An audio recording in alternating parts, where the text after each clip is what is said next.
किसी मुल्क के अंदर जो कारोबारी निज़ाम है जब ये बंद होता है तो कहते हैं कि ये मुल्क जो है बंद हो रहा है। इस मुल्क के अंदर क्राइसिस इतने बड़े हैं, पहले जो है हम डंकी लगा के मुल्कों से बाहर जाने में पूरी दुनिया में मशहूर हुए। अब बिजली के क्राइसिस इतने ज़्यादा है कि फैसलाबाद जैसा शहर जो है 100 से ज़्यादा फैक्ट्रीज उन्होंने बंद करने का ऐलान कर दिया। पिछले साल भी लोगों को रोज़गार मिलने की बजाय पाकिस्तान में हर गुजरते दिन के साथ बेरोज़गारी, गुर्बत, महंगाई बढ़ती चली जा रही है और कारोबार और पाकिस्तान ऐसा लग रहा है कि यहाँ पर कोई मतलब कि कोई सीन ही नहीं है। जी, इसी तरह हर मुल्क की तरक्की के पीछे जो ना काफ़ी ज़्यादा हाथ होता है ताजर का। ठीक है। और जहाँ पर ताजर आएंगे, इंडस्ट्री आएगी, लोग जो है ना उनको रोज़गार मिलेगा। तो हमारे पाकिस्तान में फैसलाबाद में बहुत सारी इंडस्ट्रीज़ बंद हुई हैं इसी वजह क्योंकि हमारे पास लोड शेडिंग भी बहुत ज़्यादा और बिजली के रेट्स भी बहुत ज़्यादा हैं और फिर ऊपर से टैक्सेस बहुत ज़्यादा हैं हुकूमत की तरफ से। इसी तरह कराची में भी काफ़ी इंडस्ट्रीज़ बंद हुई हैं। इस्लामाबाद में मोनाल बंद हो गया, जहाँ 700 वर्कर्स को जो है ना अनएम्प्लॉय कर दिया गया। तो अगर हम अपने पड़ोसी मुल्क में देखें तो वहाँ पे बाहर से कंपनी बड़ी बड़ी फॉक्सकॉन और इसके अलावा और यही मैं पूछे कि फॉक्सकॉन ने अब 3 और स्टेट के अंदर इंडस्ट्री लगाने का जो है फैसला कर दिया। 1.4 बिलियन इंडिया में इन्वेस्ट किया। आज उनकी एक इन्वेस्टमेंट $10 बिलियन तक पहुंच चुकी है। ज़ाहिर बात है, जहाँ जो मुल्क कारोबार ताजिर बंदे को मुनाफा देगी, फ़ायदा होगा, वो वहाँ पर जाएगा। हमारे पाकिस्तान के अंदर एक शहर है फैसलाबाद, वहाँ पे सिर्फ वहाँ के अंदर 100 फैक्ट्रियां बंद हो गई हैं बिकॉज हुकूमत इतनी महंगी बिजली दे रही है, इतनी महंगी गैस है, जो कॉस्ट है इतनी ज़्यादा है कि अवाम जो है या जो बिजनेसमैन है वो अफोर्ड नहीं कर सकते मैन्युफैक्चरिंग करना। जबकि इंडिया के अंदर मैं देख रहा था कि जो फॉक्सकॉन के जो हेड हैं वो इंडिया आए हुए थे और वो बता रहे थे कि उन्होंने $1.4 बिलियन की इन्वेस्टमेंट भी की है जब से वो इंडिया में आई है और तकरीबन उनका बिजनेस जो है वो $10 बिलियन $10 बिलियन तक जो है वो ग्रो कर चुका है। और वो एक ही चीज कह रहे हैं कि हम भारत को जो है वो मैन्युफैक्चरिंग हब बनाने जा रहे हैं। उन्होंने डबल एमए किया हुआ, घर में बैठे हुए जॉब की कोई जॉब नहीं मिल रही, कोई जॉब नहीं मिल रही, वो ऐसे धक्के खा रहे हैं। इंजीनियर है वो धक्के खा रहे हैं। मेडिकल के यहाँ तक के डॉक्टरों को वहाँ पे नहीं मिल रहा, कुछ नहीं है। पाकिस्तान को कोई निजाम है ही नहीं। वही हाल है जो बाजार का हाल है। बाजार का क्या फर्क नहीं है? कोई फर्क नहीं है, बल्कि डबल महंगी है। एक तो शॉप पे और चीज महंगी है, दूसरे पे और रेट मुख्तलिफ है। कोई हर बंदे का अपना रेट है, हर बंदे का अपना अपना रेट। और जितना महंगा अदरक हो गया, लहसुन हो गया, प्याज, टमाटर, हर चीज महंगी। मजबूर कर दिया कि मुल्क छोड़ के हम भी चले जाएं। पाकिस्तानी जो फ्रीलांसर्स हैं वो अपनी इंटरनेट जो जॉब्स हैं वो खो रहे हैं। एक कहा जाता है एक फीवर के नाम से एक फ्रीलांसिंग प्लेटफॉर्म है। मज़े की बात यह है कि बहुत सारे पाकिस्तानियों को नहीं पता होगा कि फीवर जो है इज़ एन इजरायली प्लेटफॉर्म।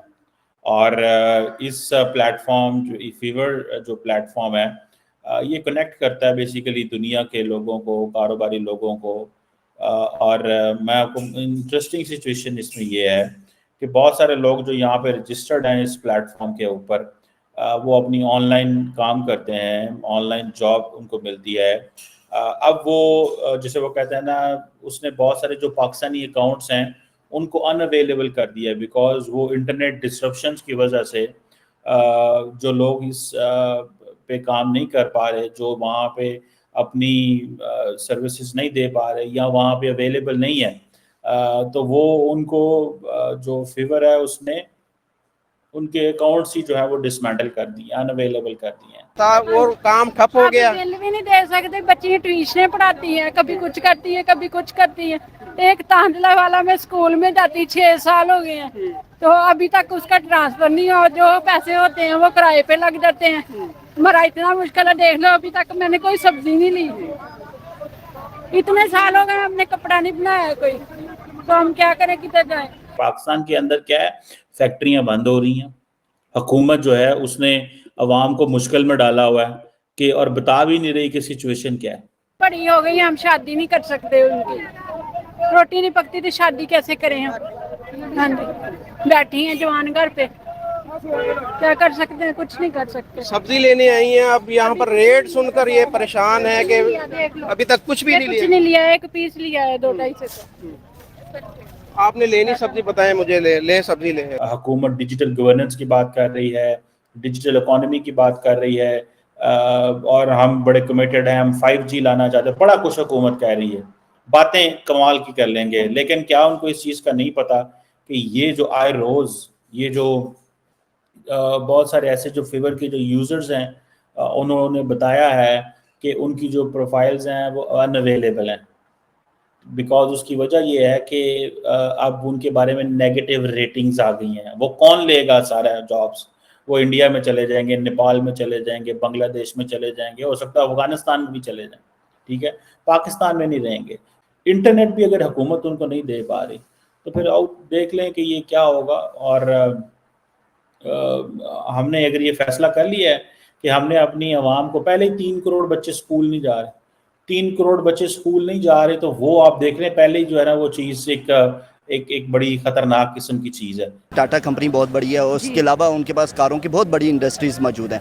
उन्होंने अपनी कारें 1000 से ऊपर कारें थी जो बाहर के मुल्क अंग्रेज़ों को भेजी, जो कि कार बनाने में एक्सपर्ट है। बट हमारे यहाँ क्या हो रहा है, हम बाहर से भी एक तो एक्सपोर्ट ले नहीं पा रहे क्योंकि महंगी बहुत है। हाँ। और हम अपने भी इदारे नहीं चला पा रहे। सिर्फ इस बुनियाद पे हमें दूसरों ने भी उल्लू बनाया हुआ कि भाई जान आप दोनों आपस में दुश्मन हो, आपने दुश्मनी निभानी है। कश्मीर के नाम पे लड़ लिया, कभी किसी और मौजू पे लड़ लिया, उन्होंने ये कर लिया। उन्होंने डिजिटल में बहुत बड़ा काम किया। उनके आप IT डेवलपर्स देख लो, IT इंजीनियर्स देख लो, दुनिया की बड़ी बड़ी कंपनियों में। इंडिया को मैन्युफैक्चरिंग कर रहा है, तरक्की कर रहा है, नज़र आता है। कोई चांद पे पहुंच गया, हमारा पाकिस्तान अभी तक पता ही नहीं चांद पे गया, पहुंचा कि नहीं। वो पहुंचे हैं, अगले पता लगा कि चांद पे पहुंचे हैं। हम पहुंचे नहीं, चाइना के जो है सैटेलाइट के ऊपर हमने अपना झंडा लगा दिया था। चाइना के ऊपर लगाया ना हमने, खुद तो नहीं ना बनाया सैटेलाइट्स। या हमें खुद बनाया होता हमें फख्र होता है यार, पाकिस्तान ने भी कोई तरक्की की है, ठीक है, वो चांद के ऊपर पहुंचे हैं। लेकिन इंडिया ने खुद अपनी सैटेलाइट बनाई, उसके ऊपर अपना झंडा लगाया और चांद के ऊपर पहुंचाया, ठीक है। ठीक है, जैसे इंडिया तरक्की कर रहा है वैसे पाकिस्तान को उससे ज्यादा तरक्की हमारा करनी जो फाइबर इतनी बड़ी फ्रीलांसिंग इंडस्ट्री है और उसने पाकिस्तान के सारे अकाउंट्स अनअवेलेबल कर दिए कि भैया यहाँ पर इंटरनेट नहीं है।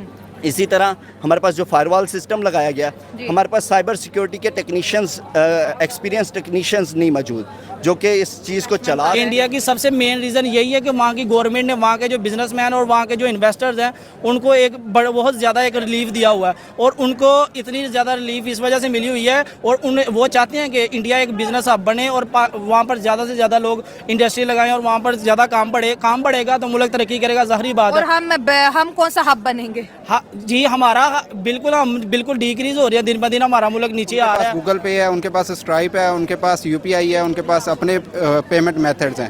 हमारे पास ना पेपाल है, ना स्ट्राइप है, ना बैंकिंग हमारा चलता ही नहीं है, जिसकी वजह से हमें बाहर के जो पावर है वो बिल्कुल फ्लॉप गई है। पिछले 5 साल देखे पब्लिक ने लाया लीडर ने क्या किया, मुल्क की तबाही कर दी और हर GDP की तबाही कर दी। पूरी मुल्क 5 साल से क्या कितने साल पीछे चला गया, कोई तरक्की नहीं और बिल्कुल गरीब रो रहा है। पाकिस्तान का जो टेक्सटाइल मिल का जो हब है वो बंद हो रहा है, तो इस वक्त 40% जो कॉस्ट है वो कम हो गई है। सितारा जो टेक्सटाइल है वो कहते हैं कि हमने अपने 900 एम्प्लॉयज़ को फारिग कर दिया।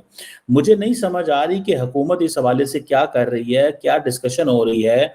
और जो पाकिस्तान की जो हौजरी मैन्युफैक्चरर है या जो एक्सपोर्ट एसोसिएशन के लोग हैं वो चीख रहे हैं, पुकार रहे हैं कि भाई जो 1.5 से 2 लाख बंदा जो है वो अनएम्प्लॉयड होगा। वहां पे फॉक्सकॉन जो है वो कह रहे हैं जी तमिलनाडु, कर्नाटका, तेलंगाना में हम जो है वो इन्वेस्टमेंट करने जा रहे हैं और वो हर जगह पे जाके तो इंडिया के अंदर बिलियंस ऑफ डॉलर्स आ रहे हैं in terms of investments. Unicorns आ रही हैं, तड़ यूनिकॉर्न्स आ रही हैं। एक कंपनी है जी ब्लैकस्टोन, वो कहती है जी हम $2 बिलियन जो है वो इन्वेस्टमेंट करने जा रहे हैं भारत के अंदर। ये एक UN इन्वेस्टमेंट फॉर्म है।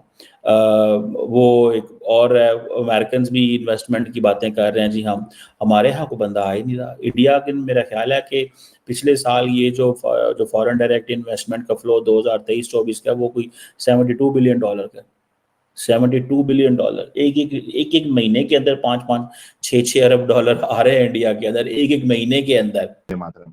मेरा ये चैनल सब्सक्राइब करें और मेरे हर अपडेट आपको मिले इसके लिए बेल आइकन जरूर दबाइएगा।